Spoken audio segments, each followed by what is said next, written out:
Welcome to the latest episode of 305 Vox Populi. I'm Mayor Manny Cid, and with us today we have Tara Roberts. How you doing? I'm doing great. Thank you so much for having me. Appreciate you coming on, and I know Drew put me on to you and your story. He was like, no, you got to put it on the podcast. You got to get, and how he speaks about you is amazing. He was like, no, not only is she a great attorney, but there's a lot more once you scratch that surface. So what was your why? When did you choose? Because I think as little kids, we have all these dreams and aspirations. And when did you say, you know what, this is where I'm going to go. I'm going to become an attorney. And this is a type of law. Well, we'll first answer that one. You know, what's your why as to why go into the legal world? So to be honest, my why is when I was in school, I wanted to figure out what I was good at, because I didn't want to put myself into a situation where I was doing something that was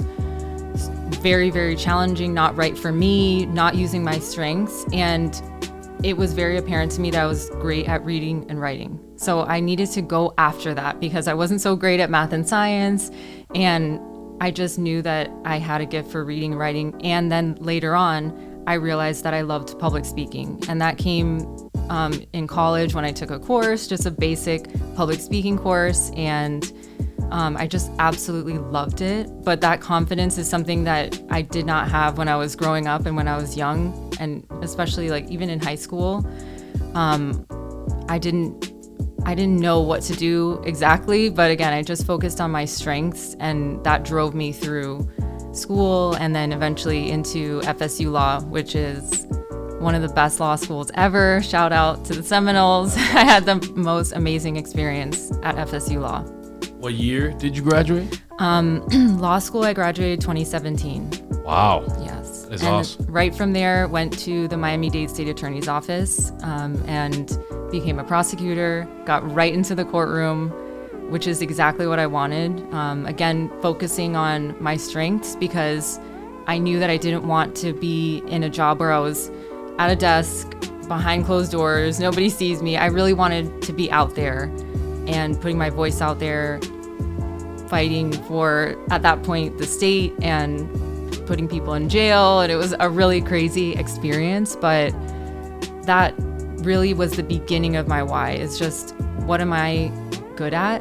And how can I turn that into something that's profitable? Of course, you have to worry about making money and supporting yourself.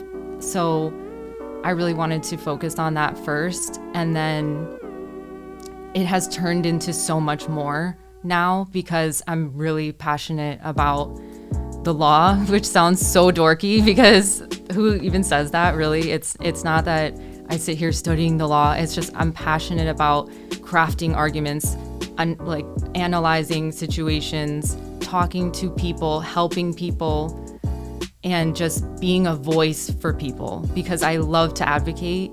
I love to speak on someone's behalf. When they don't feel comfortable, I will do it for them, and I really fight for people. That's why right now I'm doing personal injury work. I represent plaintiffs and injured people, and that's exactly, where I'm meant to be. That's awesome. And that's definitely a big pivot, right, from being a prosecutor to the personal injury world.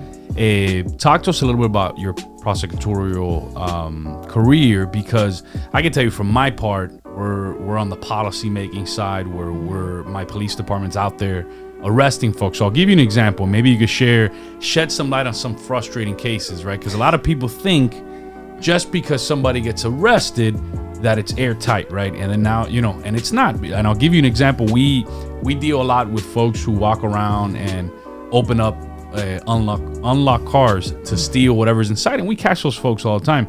But there's challenges, right? You need to have a victim, that signs off. You need to have all this evidence. The fingerprints have to be in a certain place, because if not, and a lot of times we see those folks, unfortunately, right back on the street because it's not airtight.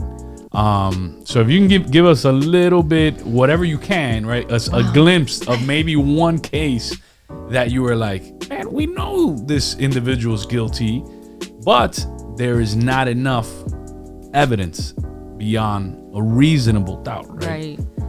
That is the hardest part. Oh my gosh. It's just so many memories are flooding through my head right now. That is absolutely the hardest part when there are victims that you're talking to. One thing that comes to mind actually is, it's a little different than what you're saying, but traffic fatalities. This is a really important topic, because if somebody is driving and they hit somebody else and they tragically kill them, but they did something wrong, like they made a wrong turn or they were speeding, something like that, that's only a civil infraction, and they were not drunk, they weren't drunk driving, it's just a civil infraction that they committed that ultimately led to a death. That is not a homicide, that is not a murder, that is not something that is going to land that person in jail. And when I had to explain that to families of victims, the person who hit your daughter and killed her, they didn't, all they were doing was speeding. So they're just going to get a ticket, they're going to do some community service, and that's it. And they would be devastated. And it's just a really hard thing to deal with as prosecutors, because we have limits with the law. And then we're also limited by what the police officers do in those cases, because sometimes families would say to me, oh, I swear that person, they must have been drinking. And I would say, well, unfortunately, a field sobriety test was not conducted that night. So there's no evidence of whether they were swaying, whether they smelled like alcohol, whether they had bloodshot eyes. Sometimes that evidence is not collected. And so it's waived. And it's such a difficult situation, because we are limited, and beyond a reasonable doubt is the highest standard. It's the highest burden when you're in a courtroom.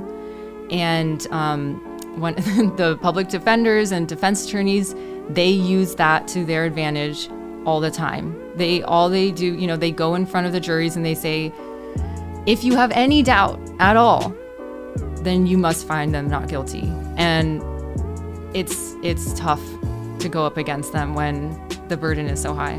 No, especially a juror, putting that burden on them, right? So, no, you're right. It is tough. And then pivoting to what you do today, right? Yes. Personal injury. So that's a career where you have a lot of great attorneys, but then you have sometimes that world gets a bad rap, because people are like, no, everybody there's an ambulance chaser. They show up to the chief, hey, put on this, get the PIP. But what some folks don't see is good attorneys like yourself that gain justice, that seek justice for people who are otherwise they wouldn't receive it if it wasn't for you. So can you give us a glimpse of maybe one story where you victorious, your law firm was victorious in terms of obtaining that justice for a family, for an individual, for someone who otherwise would have been left out? Yes, I can't go into many details because it was a confidential settlement, and most of them are. But I started doing personal injury in March of 2022. Our firm is called Wolfson and Leon. One of the best. I'm biased, but I have two amazing bosses that are incredible leaders. So I'll talk about them later. But we had a case last year, and I was the lead attorney. So all of our cases are assigned to the associates, and we have full discretion pretty much. We go to our boss just to run things by him, but day to day, it's my case. I'm handling it from start to finish. I'm doing everything that needs to be done. So I was handling this case where a woman was sitting on a pool chair and fell through the pool chair and injured her neck really badly and had to have surgeries on her neck, and just a horrible situation. And that's just one case where, and this happens all the time, but at first there was no offer, it was denied, this isn't our fault, sorry, but too bad, and then she gets a lawyer, and then moving inch by inch by inch, it's really a fight. You have to put up a fight to get the maximum amount of money, because the insurance companies are always going to start low, and they're always going to try to get a deal with you, but you always have to push slow and steady to get the good results. But one thing that I really wanted to share today that I was thinking about is there's a lot of personal injury attorneys out there. A lot of them have bad reputations, and there's billboards, and people see the billboards and like, I'm going to get $1 million. No, because every case is very different, and it totally depends on so many different factors. But my why day to day is focusing on being a polite person, being professional, and being nice to other attorneys and other adjusters that are out there, because you're not, just because you're going to be a big bad bully doesn't mean that you're going to get the best results. And that's a huge misconception that people have. Like, I'm going to hire this bulldog attorney. No, I promise you, the results, I've seen it happen. If you are nice and you're polite and you keep your work organized and you show that you're going to win by the merits of your case and not by being a bully, it's always going to work out better that way. That's and very similar to the world that you were in before, where everything had to be airtight. Same thing here, because I've heard stories from the other side, from the insurance side, that they'll hire a private eye and they'll follow somebody, and they're like, man, this guy says his neck's messed up, but he's playing basketball, and that's where the ethics, comes in, right? That's very important. There are times where I've had to call my clients and say, I don't know if this, I just watched a video of your accident and it's not exactly what you said. And sometimes people forget, or they elaborate, exaggerate. So there are a lot of people out there who, are not. I know. Listen, I hate to say that. I know there's a fine line, but it's just. Anytime I have a suspicion, I will call it out. Good. I'm very confident about that, because I know, and that it's unfortunate, because those are the people that ruin it for everybody else, people who are really truly hurt. And that's the important thing when it comes to your reputation, because I'll call defense attorneys and they know me. They know that I'm not BSing them. They know if I tell them this person's really hurt, this is what happened to them, I do have that level of respect with other attorneys that I've built, because it's important, because there's so many scammers out there and so many plaintiffs that aren't, the defense attorneys are like, oh, they're liars, they're not hurt, they're exaggerating, they want money. So having a lawyer with the right reputation, it really matters. That's awesome. And one of the things I love, especially about your story, and previously I had Mike Blandino, who works in the judicial system, but he loves his artwork, his grandmother's legacy. But similar to you, sorry, my phone's going off there. But similar to you do, besides being an attorney, you have a passion outside of the law, right? That you're exploring now more than ever because of family ties, family inspiration. So if you could touch upon that and tell us what that is. Well, what did you hear? That you sing, okay, and that you're an amazing singer. That you're an amazing singer, and that you've already done some shows as well, right? Yeah, that's what I was saying. Drew's kind of my personal videographer. No, because he was at that show. I'm glad you brought this up, because it means so much to me. My uncle Kenny Vance, he's a doo-wop singer. Yep. He was in a group called Jay and the Americans. Big time. And he's one of my biggest inspirations ever when it comes to art and music, but also my professional life. He's taught me a lot. One of the things was that he's always taught me, don't complain, don't explain. Just say what you need to say. Give your message, and don't try to give this whole background story and this and that. Don't complain, don't explain. Just say it and deliver your message clearly. It's something that you wouldn't think that he would teach me, but I grew up going to his shows, and I always complained because it was like old people music and I didn't like it, and my parents were like, we're going to the show. And then it just really grew on me, and I absolutely love the music now. And over the past, I want to say 5 years or so, so he lives next door to my dad, and my dad plays the keyboard, which is something he never really did growing up, and he just started getting into it. And my uncle sings and plays the guitar. I sing with him, so we started our own little band the three of us. Awesome. And it's our first ever show was at my wedding last February, and we surprised all of our family and friends, and it was just so much fun. It was really awesome. That is awesome. Can you sing something here? We got Drew. You can do a little beat. You can hit a beat. No? Oh my gosh. I don't know if I'm ready for that. But let me tell you about. In closing later on if you want to. We're cool. Maybe at the end. So the show that we did recently, it's crazy. But he directed a film, a documentary called Heart and Soul, and it's about doo-wop. It's about a lot of the groups from way back then who did not get paid, did not get royalties, were treated poorly because they didn't have any rights. They didn't know there's in the film, he talks about one of the, I think Little Anthony and the Imperials and those kind of groups where they would sell their songs for like $50 and that was it. And they never, so that's a big part of the film. But so he did a screening at the Movies of Del Rey. After the show, he and I did a couple songs, and it was just so much fun. It was really a dream come true, and you gotta focus on your passions in life, outside of work. But I think you touched upon something that might be part of your future, bringing some justice to those singers whose royalties haven't been, paid properly. That is true. I need to explore that more because I know my uncle actually is working with an attorney out in LA to get him some justice for things that he went through. So I'm definitely going to think about that in the future. That's interesting. I know. Yeah. And now that you're getting into singing as well, so yeah, maybe that there's a path there. So awesome. which will be interesting. We're going to hand it over to the crew, Brent, Drew, Mike, if you guys got anything. So far, what do you believe has been one of your proudest moments in your career thus far? And if there's anything along the lines you would change, would you, or would you keep everything the same?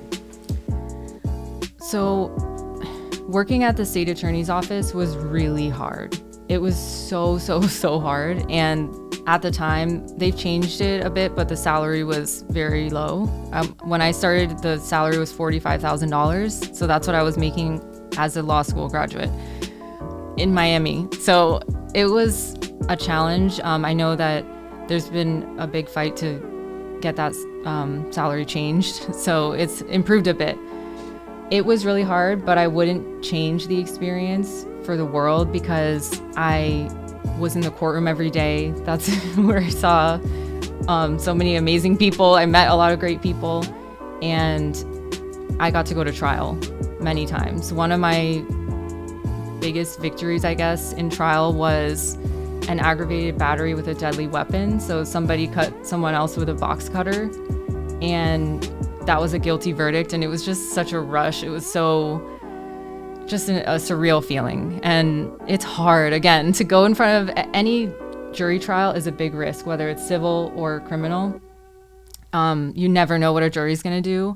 And now with like the internet and all these different things, people are quick to question if you don't have a video, if you don't have specific evidence, they're going to be very skeptical. So that was a huge victory. I wouldn't change it, even though it was very challenging. And I didn't make any money, and I went into like debt at that time, but it's led me to where I am today. So I'm really happy about it. I know when I drive in the Grove, especially the Grove, I don't know if you noticed or if there is something where they're trying to change the law, but there's no bike lanes. And I know that's been a problem for years of bikers getting injured or even death was brought to play. But is there anything on the table to change those laws? Because there are absolutely no bike lanes, and when you're driving, you definitely have to look out for one. And you may have 30, 50 guys ride the bike in a pack, and so I was wondering, curious to know.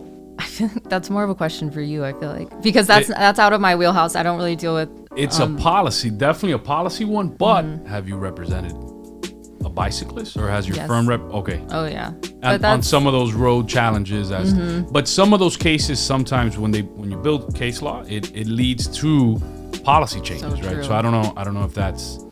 I don't know if you want to touch upon it on that side, but I think it's her role is important because sometimes policymakers don't make these changes, and then what ends up happening is there's litigation involved, right? Yes. And then the change happens. But unfortunately, there's people along the way that it's similar to the ADA laws that were passed, by under Reagan.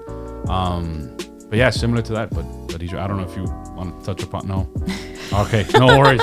I just don't. I mean, I don't know about the behind the scenes when it comes to it's up to the cities, it's up to the Grove, and Miami's crazy. It has all these different local governments, and it's very complicated. So there's even that issue. So there's times that governments don't do certain things because they're afraid of liability on the back end. So if they build a bike lane and the bike lane is not protected with delineators, then they're like, well, do we have immunity, right? Or are we liable if somebody were to get hurt?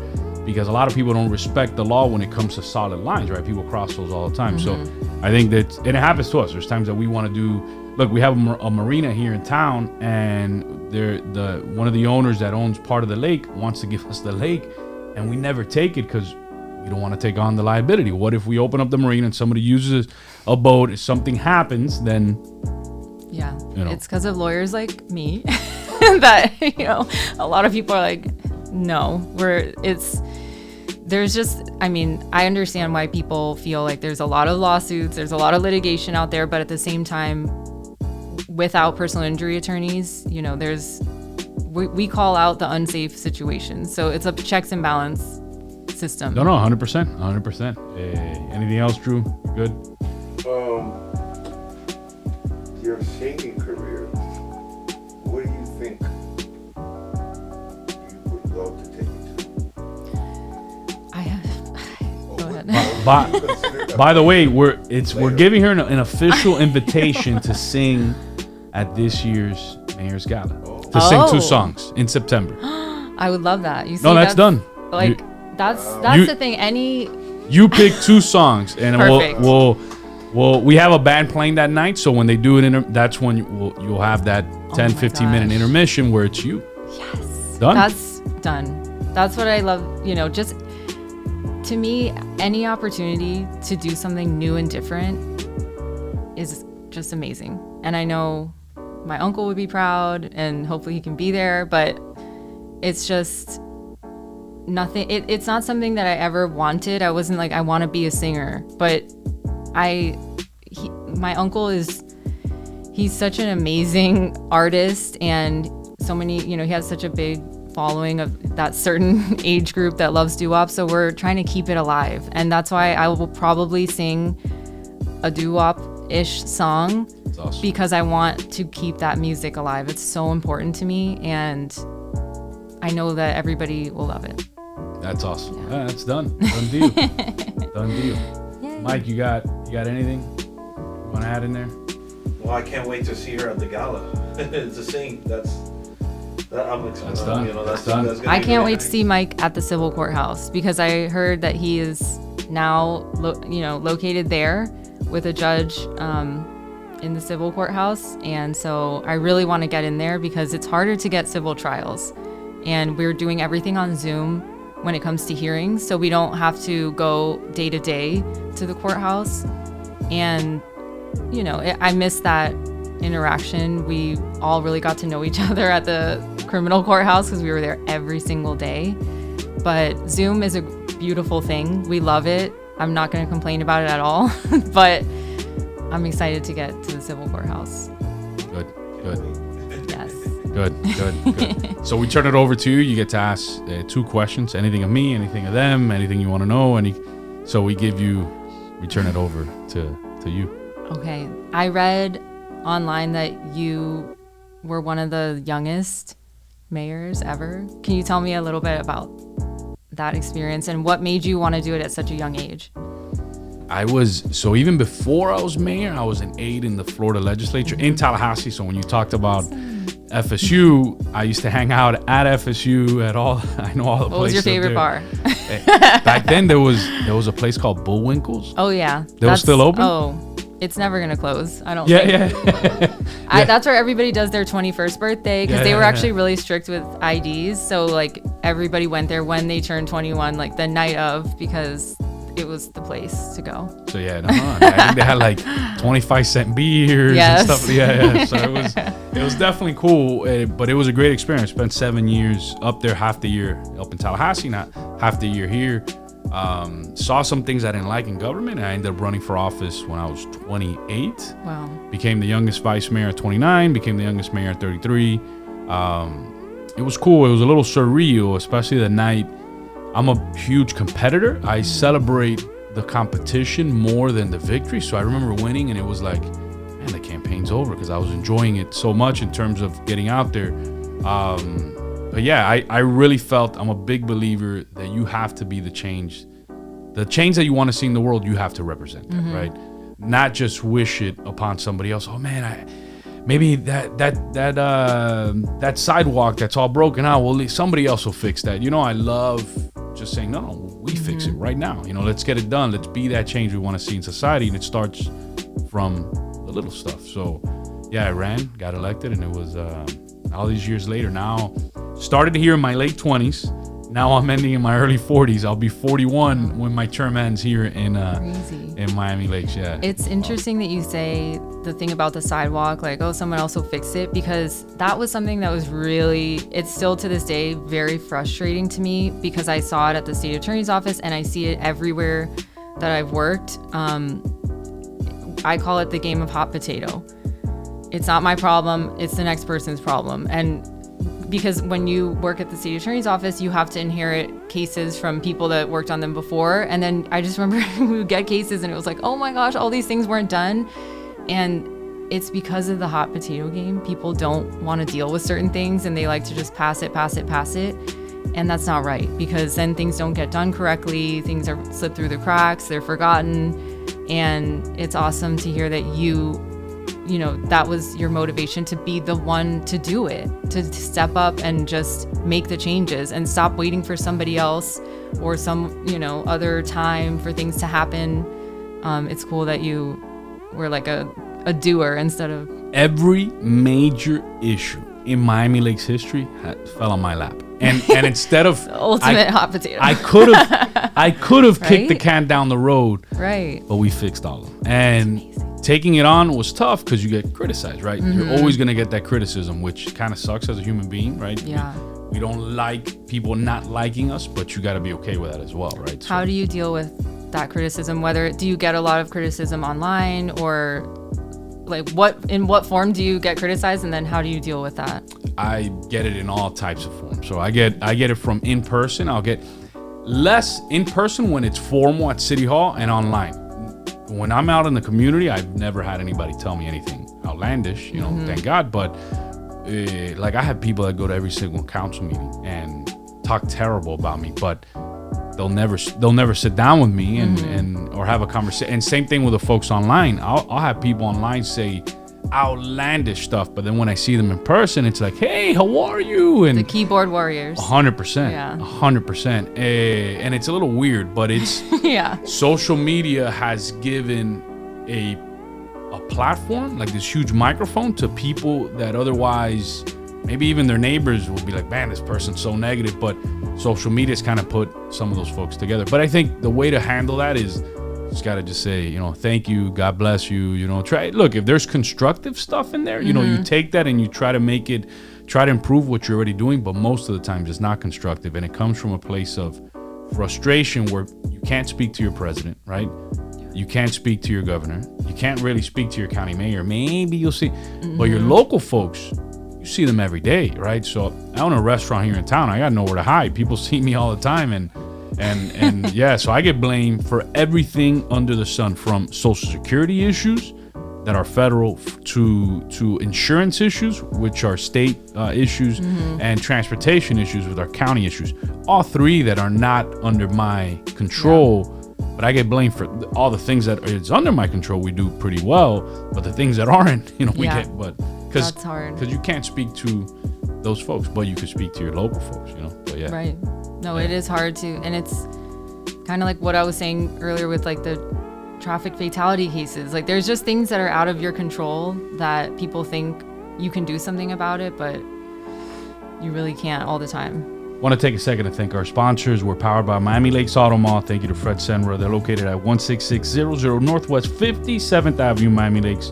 His phone number is 305-455-3510. He gave the first $1,000 to seed money to start this program. Tara, what did you think walking into a mayor's office and you see a mural like that? I absolutely love it. It just shows the character, the spirit, the fire, what Miami is about, Miami Lakes is about. 100%. Local artist, Grisel Gajano. She's a school counselor during the day. Then at night, she's an incredible artist. Similar to you, how you follow your passion now with singing. Similar to her career is in school counseling, but following a passion, and she's amazing. Her phone number is 786-353-8608. Gaucho's Gourmet Market is our food sponsor. Thank you, Eddie. They're located at 7357 Miami Lakes Drive. Did you guys try any of the food yet? Did you try? I'm about to. Okay. The empanadas are fire. Yeah. You can call them at 305-384-1334. And next we have Enrique Santos. Shout out to him. The Roadcaster has really elevated our production, but also we use it. The school team uses it over there. So appreciate you, Enrique. And last but not least, Matter Lakes Broadcasting. This is actually a live classroom. It's about the last week of school, so students are doing some tests. But Brent is the professor over the Broadcast Academy. Him and Albert, they have 120 students. They start off with 0 about 3 years ago. 120 students. Not only do they do the podcast, now they take a week. They get your footage, they edit it, they find little tidbits, and they make it really nice. Upload it, advertise it, really cool stuff. But they also do all the sports games for the schools live. Baseball, this, that. So kudos to them, because those are real cool skills to get to obtain in the future. And I've changed. When I first got elected, I wanted to be everything to everybody, right? And I wanted to take on every issue until I had a very wise, old school elected official, very well known throughout Florida, came up to me and said, Manny, you have to do well with what you can control. Yes. Stay away from the issues that you have no control, because you're going to fall flat on your face. Because at the end of the day, you can't do anything about it, except just advocate, So that's where I made a pivot and, became the first mayor to win re-election unopposed, and that was pretty cool as well. Then now running countywide, which is a completely different perspective, right? That's been fun. So, and Tara, if you could look into that camera, share some words of inspiration, motivation. Oh my gosh. To that next Tara Roberts. Wow. I don't even, it's overwhelming.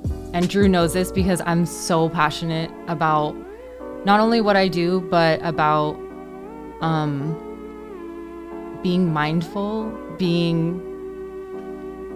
doing what's right for you, and learning about yourself. So everybody out there who's trying to figure out their career and trying to figure out what to do, silence the noise, because it comes down to you. And it's not about thinking, oh, it's all about me, I'm so selfish. It's not that. It's, who are you? What are you good at? What are you meant to do in the world? Because if you figure that out, everything else is gonna just line up and things are naturally going to come to you. You have to trust the process and try, and don't do anything to impress anybody else, or because someone else told you, your mom told you, your dad told you. Like, a lot of people in law school are there because their parents told them to be there, and they hate it. You can see it. Like, it's just not right for them. So my message is, do activities. My favorite activity that I do every week is yoga. It always brings me back to what I need to be doing. My focus calms my mind, and just think about what's best for you, because then you can help other people and make a difference for other people. And there you have it.